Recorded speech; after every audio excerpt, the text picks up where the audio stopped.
মোদির হাতেই বাংলাদেশকে ছেড়েছেন ট্রাম্প, এবং এই নিয়ে আমরা কথা বলবো। আমাদের সিনিয়র এডিটর শুভ্রাংশু চট্টোপাধ্যায় রয়েছেন আমাদের সঙ্গে। শুভ্রাংশু, যারা বাংলাদেশ থেকে বারবার বলছিল ভারতের মাথা ব্যথা কিসে, এবার তাদের সতর্ক হওয়ার সময়। দেখো, আমরা তো রিপাবলিক বাংলায় এই খবরটা বারবার দেখিয়ে এসেছি, বারবার দেখাচ্ছি। ভারত বাংলাদেশে যে এই পরিবর্তনের যে সময়টা এসছে, যে পরিস্থিতি তৈরি হয়েছে, যে একটা টালমাটল পরিস্থিতি বাংলাদেশ জুড়ে চলছে, সেখানে বাংলাদেশের ক্ষেত্রে ভারতবর্ষ যে ভূমিকা পালন করছে একটা বড় দাদার ভূমিকা। সেই ক্ষেত্রে বাংলাদেশে যারা উচ্চিংড়ির মতো লাফাচ্ছে, বাংলাদেশে কিছু মানুষ আছে যারা উচ্চিংড়ির মতো লাফাচ্ছে, জঙ্গিদের ওখানে জঙ্গিরা লাফিয়ে বেড়াচ্ছে গোটা দেশ জুড়ে। তারা ভেবেছিল যে বাংলাদেশে তারা কি নাই কি করে দিয়েছে, এবং নিজেদের ওখানে সোশ্যাল মিডিয়া এবং সোশ্যাল মিডিয়া নির্ভর একটা দেশ, যে দেশের আন্দোলনটাই সোশ্যাল মিডিয়া নির্ভরে চলে, গোটা দেশটা চলে ওখানে, খাওয়া দাওয়া কী করে কে জানে, সোশ্যাল মিডিয়া দিয়ে চলছে। সেই দেশের মানুষজন ভাবছিল, কয়েকজন যারা জঙ্গি আদর্শে অনুপ্রাণিত, তারা ভাবছিল তারা বিশাল কিছু করে ফেলেছে, কিন্তু বিশ্বের নজরে বাংলাদেশের যে অবস্থানটা কী সেটা আরেকবার প্রমাণ হয়ে গেল। যে আমেরিকা মার্কিন মুলুক করে ওরা বাংলাদেশের লোকেরা লাফায়, ঘুমোয়, ঝাঁপায়, তারা বলছে, আজকে সরাসরি বলল, সমাদৃতা সরাসরি বলল যে কেবলমাত্র এই বাংলাদেশের গোটা বিষয়টা কারা দেখবে? ভারত দেখবে। কেননা ভারত বাংলাদেশের ব্যাপারটা চিরকালই ভালো বুঝে, এবং দীর্ঘকাল ধরে ভারতের সঙ্গে এই ব্যাপারটা সম্পর্ক আছে বাংলাদেশের, এবং ভারতই নির্ধারণ করবে নিয়ন্ত্রণ করার ক্ষেত্রেই যে এই সমাজে ভূ রাজনৈতিক যে অবস্থান, বন্ধুত্বপূর্ণ অবস্থান, যেটা বলছে যে সেই নিয়ন্ত্রক, সেই জায়গাটা ভারতের ঠাঁই অনেকটা বেশি জায়গায় আছে। দুটো দেশের পারস্পরিক সম্পর্ক, সেই পারস্পরিক সম্পর্কর ক্ষেত্রে ভারতবর্ষ চিরকাল উদারতার জায়গা দেখিয়েছে। এর আগে তোমার মনে আছে নিশ্চয়ই, বাজপেয়ীজি যখন বলেছিলেন পাকিস্তানের ক্ষেত্রে যে ভূগোল এড়ানো যায় না, সেই ভূগোল এড়ানো যায় না, পাকিস্তান সেটা বুঝতে পারেনি। পাকিস্তান এখন কাদের দেশ? আতঙ্কবাদীদের দেশ। পাকিস্তানের মানুষ না খেয়ে পেতে মরছে, দেউলিয়া হয়ে গেছে একটা দেশ, একটা গোটা দেশ দেউলিয়া হয়ে গেছে। সেই জায়গায় বাংলাদেশের যারা উচ্চিংড়ি আছে, বাংলাদেশের উচ্চিংড়ির মতো যারা আছে, আতঙ্কবাদী যারা আছে, যারা জঙ্গি আছে, তারা সোশ্যাল মিডিয়ায় লাফালাফি করছে। কিন্তু তাদের বুঝতে হবে, গোটা বিশ্বে ভারতবর্ষই একমাত্র দেশ যারা বাংলাদেশের যেমন সৃষ্টি হয়েছিল, যেমন ভারতবর্ষ করেছিল, এবং বাংলাদেশের উন্নয়নের সঙ্গে, বাংলাদেশের আনন্দের সঙ্গে ভারতবর্ষই জড়িত আছে। সুতরাং ভারত ছাড়া এটা কোনো মতেই সম্ভব নয়, এবং এটা মান্যতা দিচ্ছে বিশ্বে। যেমন ট্রাম্প যেটা বললেন, ট্রাম্পকে প্রশ্ন করেছিলেন একজন সাংবাদিক, তাকে প্রশ্ন করা হচ্ছে ডিপ স্টেটের ভূমিকা কী, বাংলাদেশের অবস্থান কী। সেই জায়গায় ট্রাম্প সরাসরি খোলাখুলি প্রকাশ্যে জানিয়ে দিলেন এই বিষয়টা ভারতই দেখবে, ভারতই বুঝবে, এখানে তাদের কোনো ভূমিকা নেই, তাদের কোনো বাংলাদেশের ব্যাপারে কোনো ভূমিকাই নেই, এটা স্পষ্ট করে জানিয়ে দিলেন। এই জায়গায় দাঁড়িয়ে এটা আবার স্পষ্ট হলো যে বাংলাদেশকে, এবং ভারতবর্ষের যে বিদেশ সচিব আছেন বিক্রম মিশ্রি, তিনি বারবার বলছেন, বাংলাদেশে গিয়েও বলেছেন যে গঠনমূলক উন্নয়নমূলক সম্পর্কের ভিত্তি তার চালিয়ে যেতে ভারত চায়, এবং বাংলাদেশের সঙ্গে এই সম্পর্ক তারা চালাতে চায়। কিন্তু আজকেও বলেছেন ঘটনাটা, কিন্তু যেটা প্রবলেম হচ্ছে, যেটা সমস্যা হচ্ছে, বাংলাদেশে যারা আছেন, ইউনুস যাদের প্রধান হয়েছেন, উপদেষ্টা প্রধান হয়েছেন ইউনুস, তিনি একটা হাসি মুখ করে বারবার বলে যাচ্ছেন কিছু হয়নি, এই তো আমি ওখানে গেলাম, আয়না ঘরে ঘুরে বেড়াচ্ছেন, দেখাচ্ছেন। কিন্তু বাংলাদেশে যেটা চলছে, অত্যাচার চরম শিখায় পৌঁছেছে। খুলনা বিশ্ববিদ্যালয়, সেখানে হিন্দুদের নামগুলো আছে, সেই নামগুলো পাল্টে দেওয়া হচ্ছে। মানে বাংলাদেশকে একটা ইসলামিক জিহাদি রাষ্ট্রে পরিণত করার যা কৌশল সব কিছু নেওয়া চলছে। কিন্তু এটা তো ভাবতে হবে, ভারত তার প্রতিবেশী রাষ্ট্রেও যদি জিহাদি হয়ে যায়, যদি জঙ্গিতে পরিণত হয়, ভারতের পক্ষে কতটা মানা সম্ভব? ভারতবর্ষ তার উদারতা দেখেই যাবে, ভারত তার বড় দাদার ভূমিকা পালন করে যাবে, কিন্তু কত দূর? যেখানে যদি কোনো গোটা রাষ্ট্র যদি মনে করে যে একটা তাদের সংখ্যালঘু যারা আছে হিন্দুদের মারবো, কাটবো, ধরবো, সেটা চালাবো, বিশ্ববিদ্যালয় থেকে হিন্দুদের নাম মুছে ফেলবো, কিন্তু এটা দুর্ভাগ্য হলেও তো সত্যি, বাংলাদেশে যা কিছু হয়েছে, যত কিছু ঘটনা আছে, এটা তো আমাদের পশ্চিমবঙ্গে যাদেরকে পুজো করা হয়, সত্যেন্দ্রনাথ বসু যারা আছেন, জীবনানন্দ দাস, সব তো তারা তো হিন্দু, ঘটনাচক্রে তারা হিন্দু, তাদের বাদ দিয়ে কি করে ভাবা সম্ভব? কিন্তু সেটা মানতে চাইছে না। তারা মানতে চাইছে না। তারা করতে চাইছে কি না, আমরা তাদের মানবো না, আমরা নাম পাল্টে দেবো, আমরা হিন্দুদের নাম মুছে ফেলবো। বাংলাদেশ থেকে হিন্দুদের মুছে ফেলার যে কথা ভাবছে জামাতিরা, জঙ্গিরা এবং ইউনূস সরকার যাদেরকে সমর্থন করছে, সেই জায়গাটা যদি পরিবর্তন না করে কেবলমাত্র মিথ্যে কথা বলে যায়, বাংলাদেশে কিছুই হয়নি, বাংলাদেশ ভালো আছে, কিন্তু বাংলাদেশ এটা বুঝতে হবে বাংলাদেশ অসুস্থ হয়ে গেছে। বাংলাদেশ অসুস্থ। অবিলম্বে বাংলাদেশকে যদি সঠিক ওষুধ না দেওয়া যায় বাংলাদেশ সুস্থ হবে না।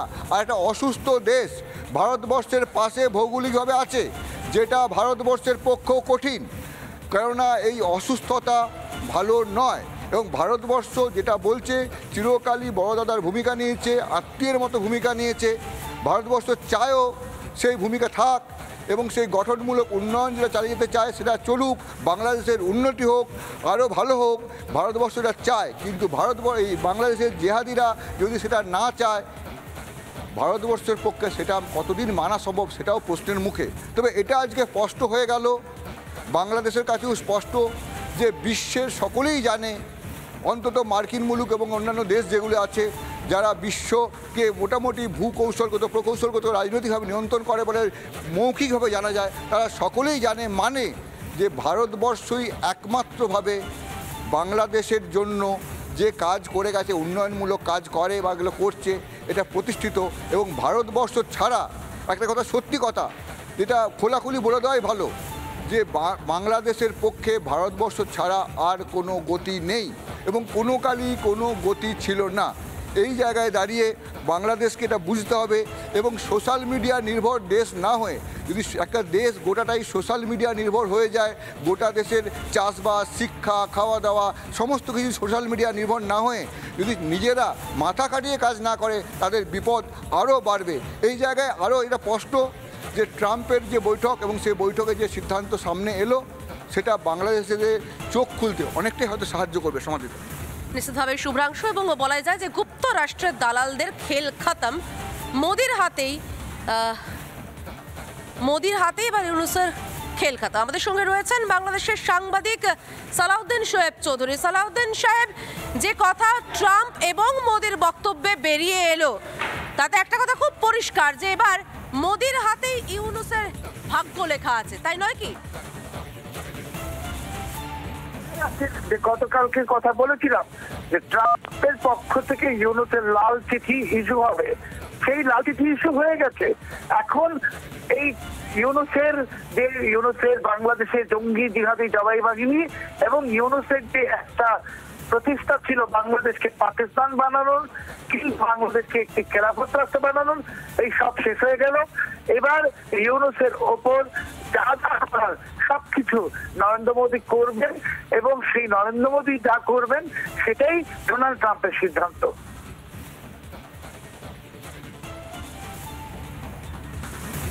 সালাউদ্দিন সাহেব, আপনি একটু আমাদের সঙ্গে থাকুন। আমাদের সঙ্গে রয়েছেন সিনিয়র শুভ্রাংশু চ্যাটার্জি। শুভ্রাংশু আপনাকে কিছু প্রশ্ন করতে চায়, আপনি একটু আমাদের সঙ্গে থাকুন।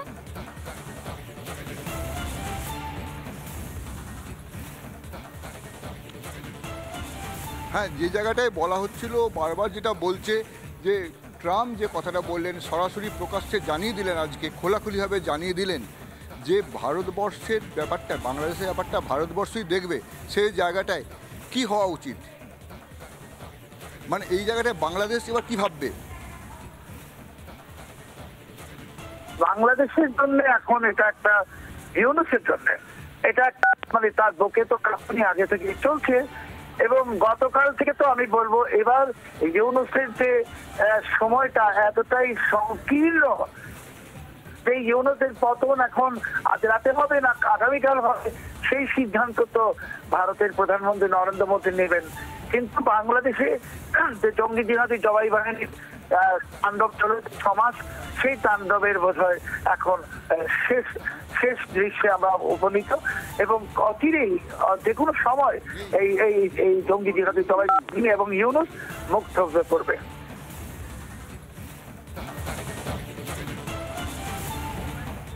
ধন্যবাদ সালাউদ্দিন সাহেব। আমরা কথা বলছিলাম সালাউদ্দিন শোয়েব চৌধুরীর সঙ্গে।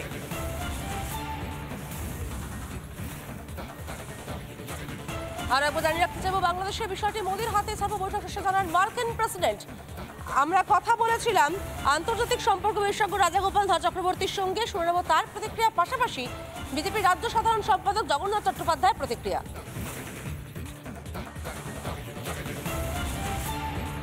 কিন্তু মোদি ট্রাম্পের মিটিং হলো, পরিষ্কার জানিয়ে দিলেন যে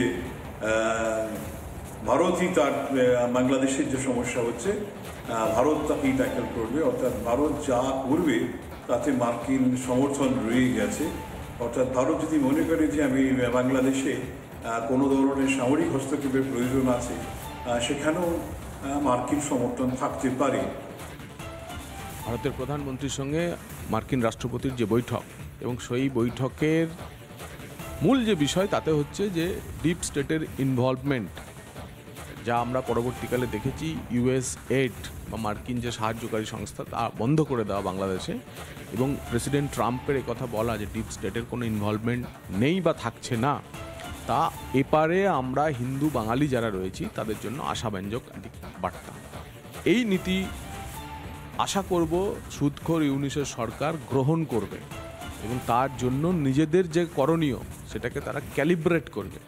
যদি না করে প্রধানমন্ত্রী মোদিজি আসেন, আর মোদি হ্যাঁ তো মুমকিন হ্যাঁ, সেটা যেন ইউনিস সরকারও মনে রাখে। নানা ধরনের কন্টেন্ট দেখার জন্য লাইক করুন, শেয়ার করুন আমাদের ফেসবুক পেজ, সাবস্ক্রাইব করুন আমাদের ইউটিউব চ্যানেল। পাশাপাশি অন্যান্য ব্রেকিং নিউজের জন্য অবশ্যই চোখ রাখুন রিপাবলিক বাংলায়।